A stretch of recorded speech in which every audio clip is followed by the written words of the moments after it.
This lesson will show how to multiply polynomials. Let's start with monomials. As you may recall from earlier videos, a monomial is a coefficient, a variable, and a power, as we can see here. Here's another monomial. So how would we multiply these together? Well, in general, when we do mathematics simplification, we follow an order of operations. And in that order of operations, as we know, exponents come before multiplication. So I would need to raise x to the third power, which would mean x times x times x. If I had a numerical value for x, that would be fine, but I don't, so that's about as far as I can simplify the x to the third power. Likewise, I could simplify the x to the second by declaring it as x times x. Now, the next thing I could do in multiplying these monomials, now that my exponents are done, is I could rearrange the order of multiplication. Can we rearrange the order within a math problem? Well, generally no. But if it's all multiplication, we know that we can rearrange the order. That would allow me to multiply the 2 times 7, but rearranging the order would also allow me to multiply all 5 x's together and write them as x to the 5th power.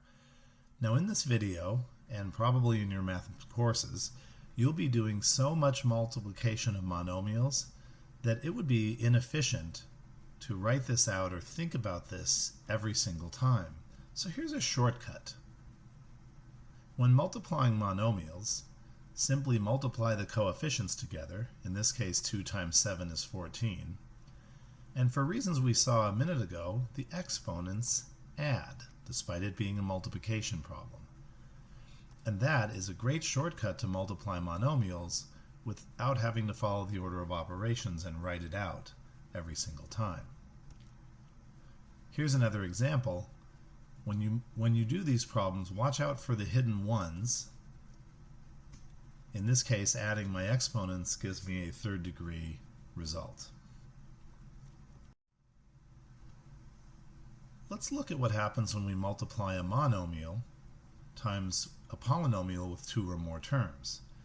In this case, we use the distributive property. In other words, the 3x is going to multiply by the first term, and the 3x is going to multiply by the second term. And if I had more terms in the parentheses, it would continue to multiply through. And when doing these problems, again, always watch out for the invisible exponents of 1. When I multiply these two terms together, I add my exponents. And when I multiply these two terms together, I also add my exponents and multiply the coefficients as well. Notice 3 times 5 is 15. That's essentially how the distributive property works.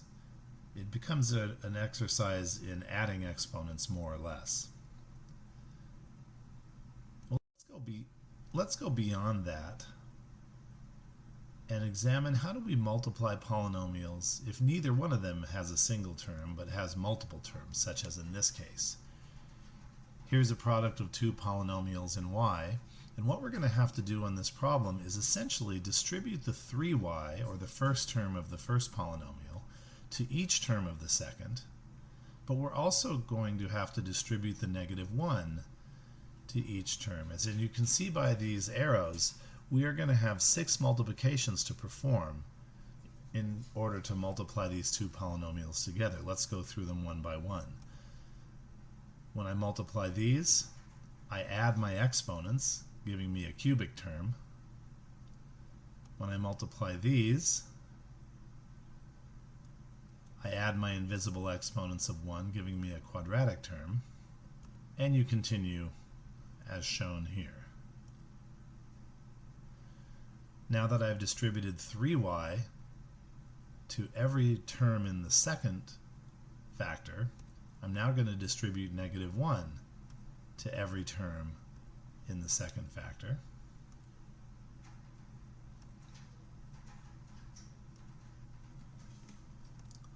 And I've essentially performed the multiplication. I wouldn't consider this a finished or simplified result though, because this polynomial is not in standard form. So now that I'm done with the multiplication, let's combine like terms and put this in a more simplified format. Let's start with our cubic terms. Notice we only have one cubic term in the result of multiplication, and so I'll carry that down. We do have two quadratic terms, a 6y squared and a negative 1y squared.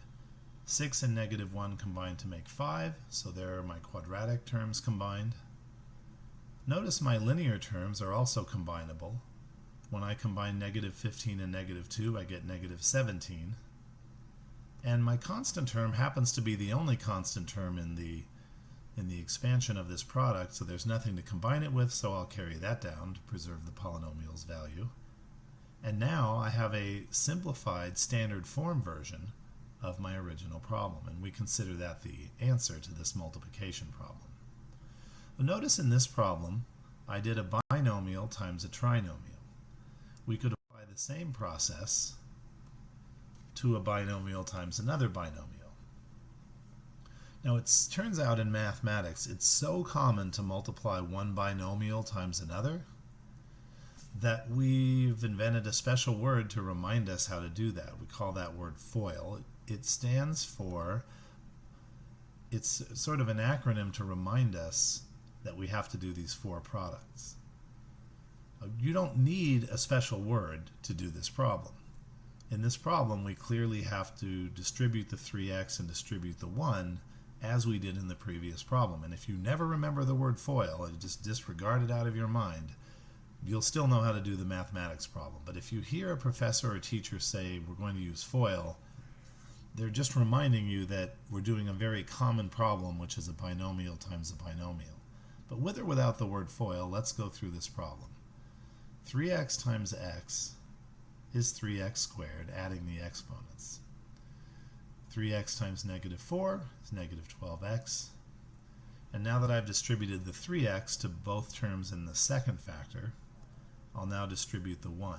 1 times x, 1 times negative 4.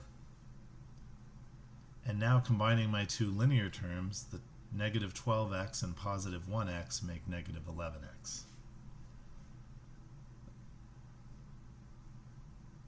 That is essentially how we multiply one polynomial by another.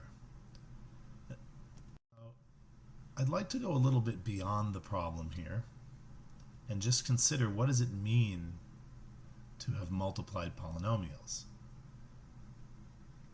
Now, while we tend to think of this as the problem is on the left and the quote answer is on the right, let me give you a broader perspective. What if we were to pick a random number and substitute or plug it into these polynomials? By the way, I'm not suggesting you would normally do this in a math course. Ordinarily, you would say the answer is on the right, and I'm done with the problem. But to think beyond the problem, what if x represented any random number, say 5? If I were to substitute 5 into both of these expressions, I could work out each one of them and get a numerical result. The first one would simplify to 16. Now's a good time to pause the video if you want to follow the mathematics. If I were to work out the second one, using the order of operations as well, I would also get 16. Now, am I suggesting that when you've done a multiplication of polynomials, or in this case a FOIL problem, that you should plug some random number in for x and see what happens? No, I don't think that's necessarily practical. But it's worth pointing out that if I were to plug in any number for x, and there's nothing special about 5 here, if I were to plug in any number for x, both of these polynomials would have the same value. So in that sense, we call them equal. And while we may think of the problem as being the one on the left and the answer as being the one on the right, there are situations in future polynomial problems where the expression on the right would be the quote problem, and we would want to write it in factored form as shown on the left. That's not the purpose of this video. There are other videos you can watch about polynomial factoring. But that gives you a broader perspective on what we've done when we multiplied polynomials. We've got an equivalent expression in a different format, essentially. And that concludes the lesson.